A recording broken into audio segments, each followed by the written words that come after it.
Why is it that the young light, the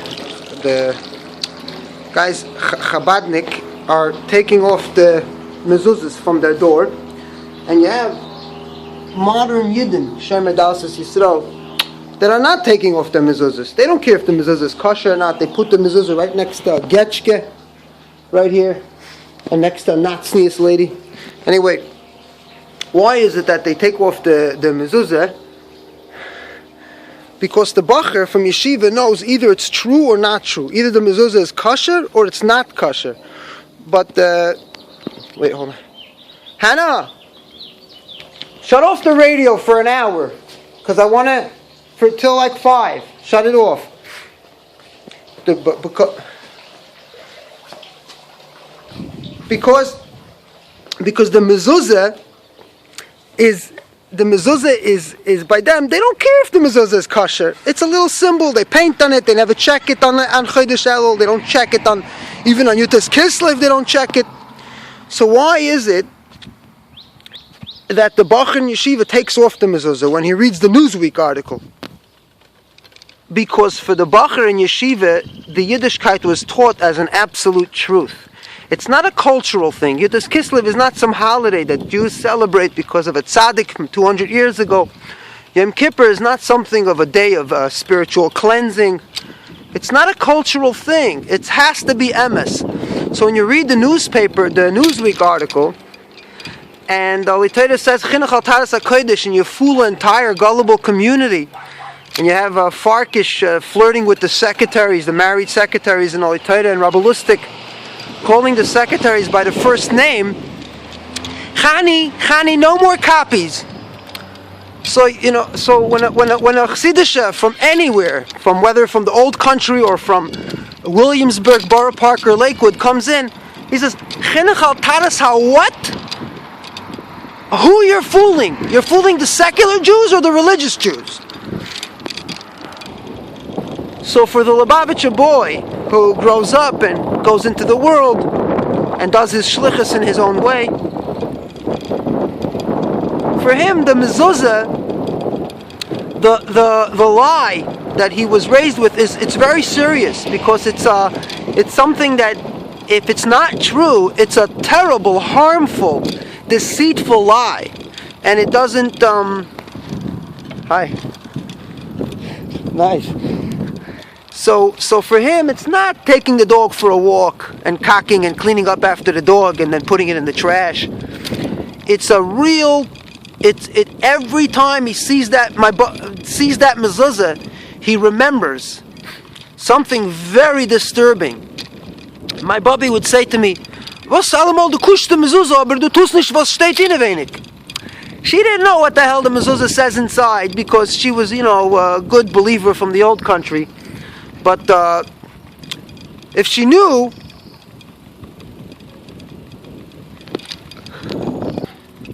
once upon a time, me and my friend Menachem Yosef, we went into a bathroom to do an experiment that the older guys, Yossi Metal, Morty Hirsch, Rachmem Cohen, they were doing this amazing, Yossi Blyer, they would do this amazing experiment where they would take tissues, the roll of toilet paper while it's still hanging on its metal bar, dip it into the toilet and flush. They didn't have those water-saving devices, and it would flush like crazy, immediate, So while they would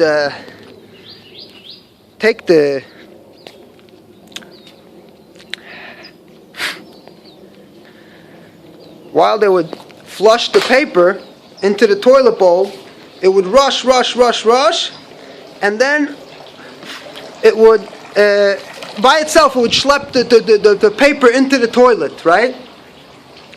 So, what would happen?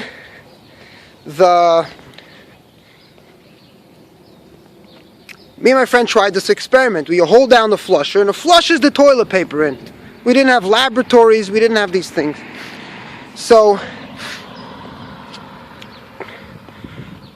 Rabbi Karp was walking into the bathroom, and we saw his big thumbs and fingers pick over the door and shake it, touch it to get in.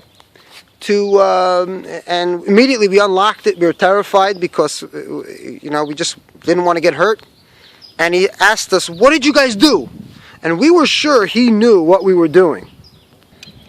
So we immediately told him the truth. We were trying to stick the paper and flushing it, and he didn't understand. He wanted something else. And we really didn't know. And he kept asking, "What did you do?" And we were just against the wall, terrified. We just didn't want to be beaten. So he pushed his fist into our chest, like shoving us against the wall. And we just kept on repeating what the truth, because we didn't know what's the best way to get out, and we really wanted to know what he wants us to say, and we'll say it, because maybe humiliation is in long term is worse, but we didn't want to get physically beaten, like they say, sticks and stones break my bones, but names will never harm me. But in the long run, it's different. But at the moment, you're terrified. So he took us to Rabbi Lustig's office and to call our parents about it and to get sent home. And Rabbi Lustig didn't want to really hear anything. He didn't really want to. He was very busy. He had more important things to do. So he basically said to Rabbi Lustig, he says, and to two other teachers, he tells them, "Look what I found. Ich sehe 4 Füße in Beis HaKisse. 4 Füße. I see four legs in the toilet."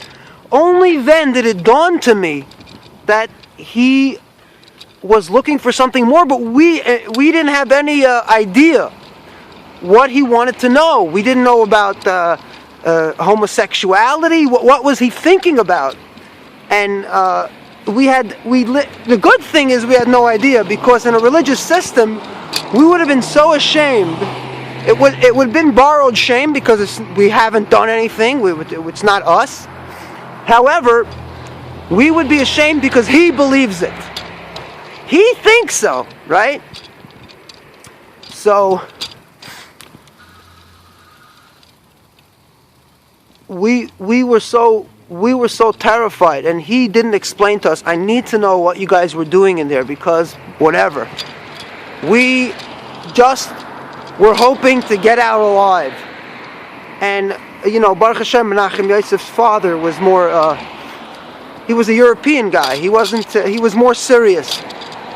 He was a Swiss. He didn't come to Crown Heights because he was lost from Montreal looking for a job, and from a primitive background. He was teaching in a university in Manhattan, and he was a person that cared about his mind and his health. He would bike to school.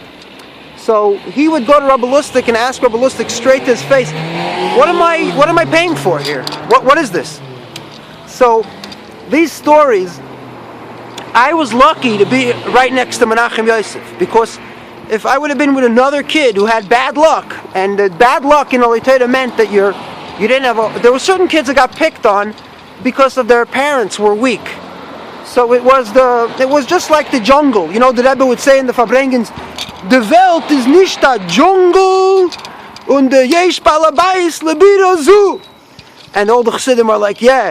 And the Rebbe is like, "Tell the Goyim about the Sheva Mitzvahs, so they shouldn't rape, kill, and steal."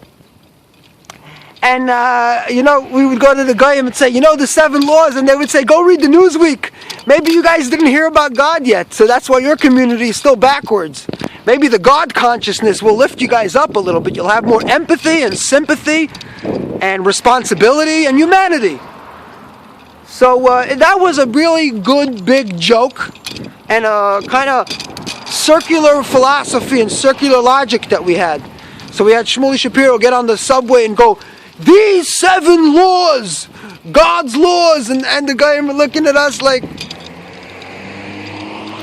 all you need is 25 cents, get a newspaper. Thank you for watching Sheni V'Chamishi.